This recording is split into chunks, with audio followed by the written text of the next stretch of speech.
Hey students, in our last lecture of digital marketing, we had discussed about email marketing, direct mail and blogging and blogging. In this lecture, we'll discuss something about cookies.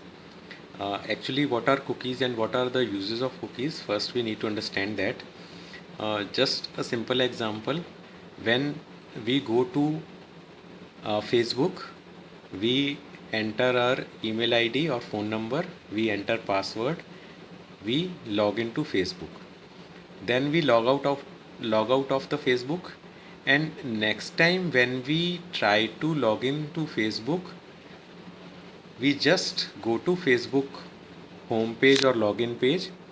We just see our profile picture on login page. Even if we just enter first letter of our email ID or first digit or our phone number, it is red, it is shown on the screen. And if we accept password remember browser's notification, then our password will also be entered. So where does this information has been stored, that on Facebook this is my mail ID or this is my password? This information is stored in cookies. There are more examples. I go to YouTube, I search for how to cook pizza. I see some videos related to pizza preparation. I just close YouTube. Next time again I go to YouTube.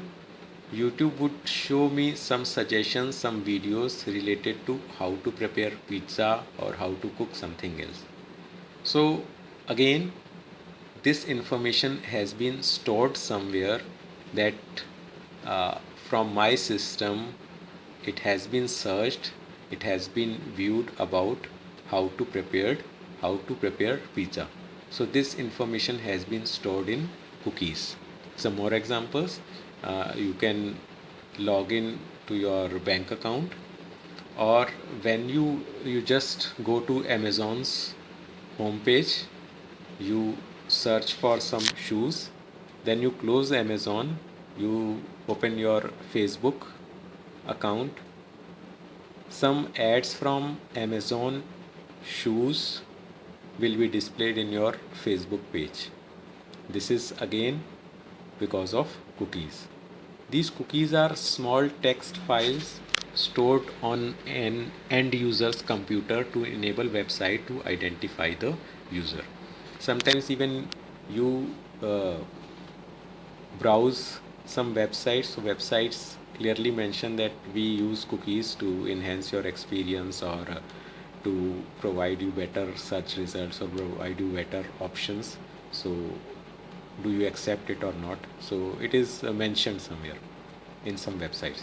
Otherwise, almost all websites use cookies. So these are small text files stored on end user's computer to enable websites to identify the user. So generally these small files are stored in your computer, and as these files are stored in your computer, whenever you browse any website using the same computer, the website identifies that this is a user, a returning user who has seen, who has searched, who has visited these pages, who has shown interest in these things, and so on, and the website shows you the result more relevant to that. So there are generally four types of cookies: persistent cookies, session or temporary cookies, first party cookies and third party cookies. We'll discuss all those one by one. Persistent cookies stay on users computer between multiple sessions. These are useful for marketers to identify repeat visits to site. So when we work, when on a website, when we browse through a website and close a website and again go back to the website, sometimes, or we turn off our website system and again turn on our system. So sometimes there are some cookies that get deleted between the sessions. I browse through one website during one session, and I close my system. Next time I open my system, those cookies have been deleted. But there are some cookies that are not deleted, that remain there between multiple sessions. So when any user goes back to a website, searches for a website, uh, log into a website after one session, or after even after turning off the system and again turning it off, so the cookies remain in the system, and that cookies help websites or marketers to identify repeat visits to a site. So I visited Amazon, I turned off my system, I again visit Amazon, then it can identify me. So this is because of persistent cookies. Session cookies are useful for tracking within pages of a session, such as an e-commerce website. So in case of e-commerce websites, uh, you just put some items in your cart, and you close that tab, and once again you open that e-commerce website, that item in your cart will be visible. So these are session cookies. These session cookies get deleted if you turn off the system, but during session it would be there, and it would be useful for tracking within pages of a session.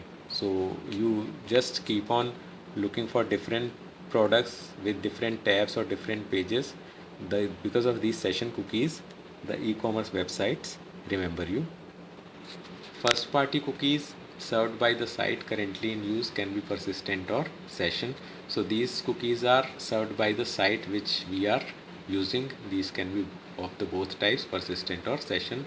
Third party cookies, these are served by the site other than being viewed. These are typically persistent. The site that we are using or we are seeing, uh, these type of cookies are not served by those uh, sites. These are served by the sites which are not being viewed. So use of cookies in online marketing. Cookies are very important in case of online marketing. First importance is personalizing a site for an individual. Very important, as I have discussed earlier, that the site would show you the results or pages or topics which are relevant to you because of those cookies. Because of those cookies, the site remembers you, remembers your interest, and then the results or whatever is being displayed would depend on whatever you like. So it is personalized. I open YouTube from my system, and another person opens YouTube from his system or her system.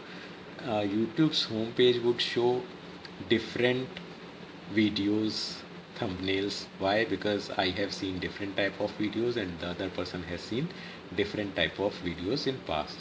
It is useful in online, cookies are useful in online ordering system, as we have discussed that in online ordering system, the because of cookies, the e-commerce website remembers us. The e-commerce website remembers what have we kept in our cart. Even if we close the page, if we close the tab, close the site, and once again open it, it remains there in our cart because of those cookies. Displaying relevant ads and promotions. So it is very important that ads and promotions will be displayed relevant, because uh, only those ads and promotions will be displayed for which type of products I have searched or I am interested in.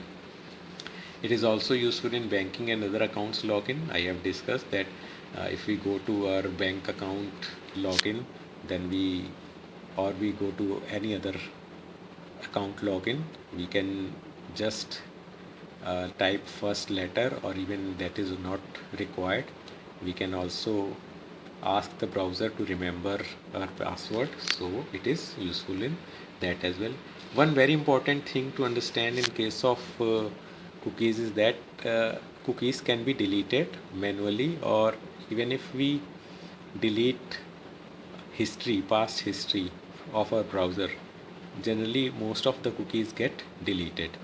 This actually helps in reducing fraud, while it actually may also make your work uh, a little more complicated. For example, if I have login Facebook using my system, and then I delete or clear history. Then again next time I'll go to Facebook, again I'll have to uh, type my whole email ID or phone number and my password.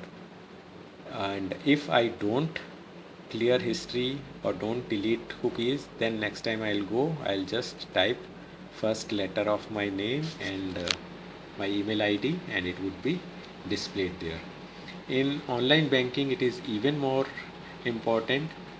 If we use the same system every time for online banking, then we just need to uh, enter our ID and password for login. But if we delete cookies and use the same system after deleting cookies or deleting or clearing our history, then we again using the same system for online banking, then that online banking system does not identify, does not remember us, and then it would ask some security questions, and it would be more complicated to log in if we delete the cookies or delete the history between the sessions of online banking.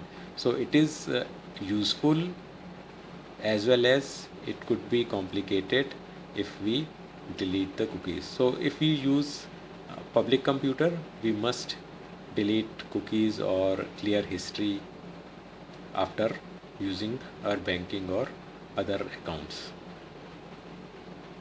Next topic that we would discuss is customer relationship management. We'll discuss this in our next lecture. Thank you.